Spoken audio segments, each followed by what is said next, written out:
Assalamualaikum warahmatullahi wabarakatuh. Baiklah teman-teman, perkenalkan nama saya Naziril Ilham. Di sini saya sebagai presenter dari presentasi saya kali ini. Jadi, saya akan membahas sebuah analisis pertumbuhan dan perkembangan biologi. Jadi, saya mendapatkan tugas untuk menjelaskan salah satu dari beberapa materi yang telah diberikan dalam buku LKS. Dan saya memilih pertumbuhan dan perkembangan. Oke, baiklah, langsung saja kita masuk ke dalam materinya. Analisis pertumbuhan dan perkembangan. Jadi di sini saya telah membuat peta konsep atau yang subbab-subbab yang akan saya bahas dalam presentasi saya kali ini. Ada definisi pertumbuhan, definisi perkembangan, tahapan pertumbuhan, tahapan perkembangan, faktor yang mempengaruhi pertumbuhan, faktor yang mempengaruhi perkembangan, pentingnya memahami pertumbuhan dan pentingnya memahami perkembangan. Jadi di sini kita akan membahas 8 subbab secara langsung oleh saya sendiri.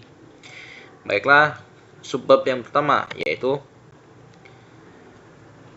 definisi pertumbuhan dalam biologi.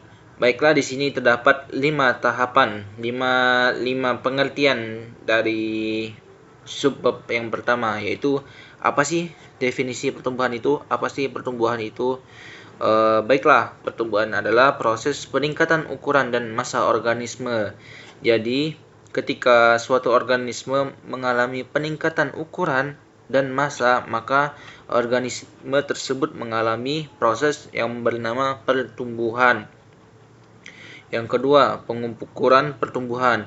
Pertumbuhan dapat diukur melalui penambahan tinggi pada tumbuhan dan penambahan berat pada hewan, seperti yang saya katakan tadi. Nomor 3, proses bertahap. Pertumbuhan biasanya terjadi secara bertahap dan bisa berbeda antara spesies. Jadi, pertumbuhan itu tergantung spesiesnya. Seperti gajah, itu spesies yang pertumbuhannya mengalami pertumbuhan yang lama. Berbeda dengan kelinci, kucing, dan lain-lain, itu mengalami pertumbuhan yang cepat, tergantung spesies. Pertumbuhan tumbuhan. Pada tumbuhan, pertumbuhan terjadi melalui pembelahan sel di titik tumbuh. Berbeda dengan hewan, tumbuhan mengalami pembelahan sel di titik tumbuh. Jadi, tumbuhan bisa tumbuh ketika sel mengalami pembelahan di titik tumbuh. Kalau pertumbuhan pada hewan pertumbuhan dipengaruhi oleh faktor genetik dan lingkungan. Jadi, teman-teman, kalau kita merasa pendek, merasa tinggi, merasa hitam, merasa dan lain-lainnya, karena kita orang Indonesia, itu wajar. Kalau kita genetiknya dan lingkungan kita berada pada Eropa, itu juga akan berbeda, mempengaruhi. Jadi lingkungan dan genetik itu sangat mempengaruhi pada pertumbuhan. Lanjut. Definisi perkembangan dalam biologi. Proses perubahan yang dialami organisme. 1. Proses perubahan organisme. Perkembangan adalah proses perubahan yang dialami oleh organisme seiring bertambahnya usia. Jadi teman-teman, ketika organisme seiring waktu bertambah usia, dia akan mengalami proses perubahan. Nah, itulah yang disebut perkembangan.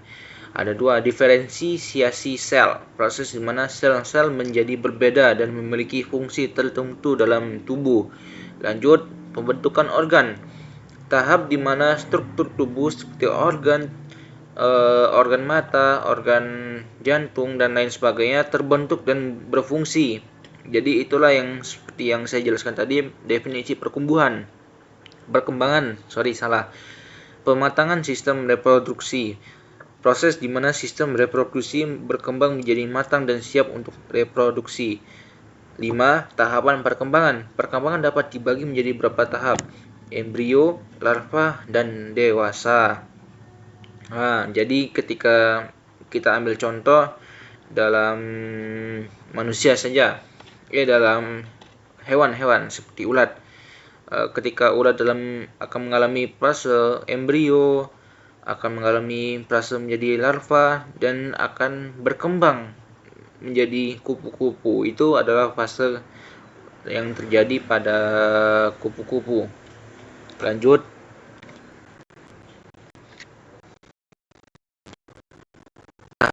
pertumbuhan tumbuhan.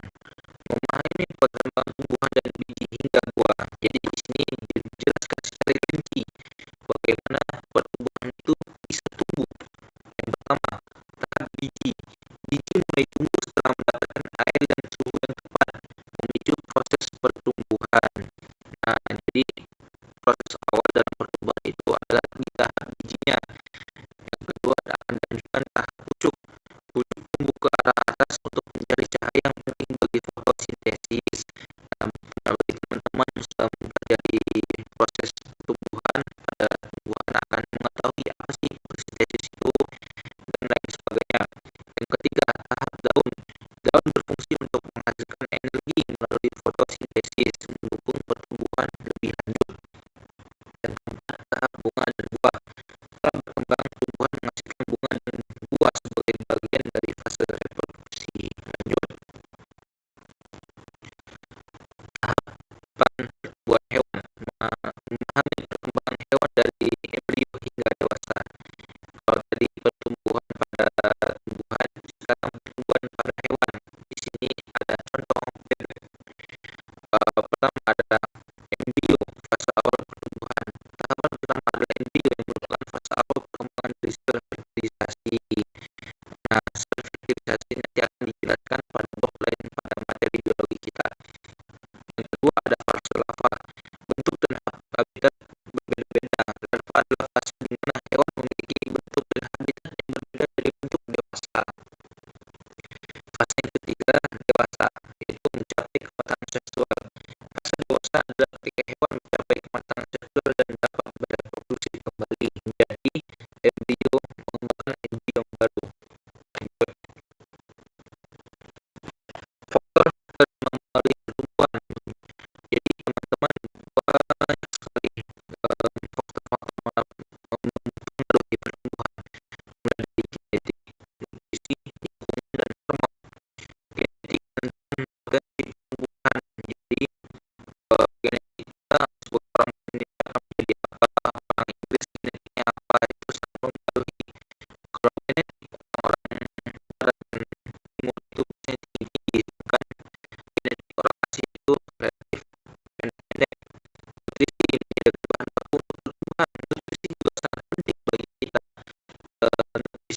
ya.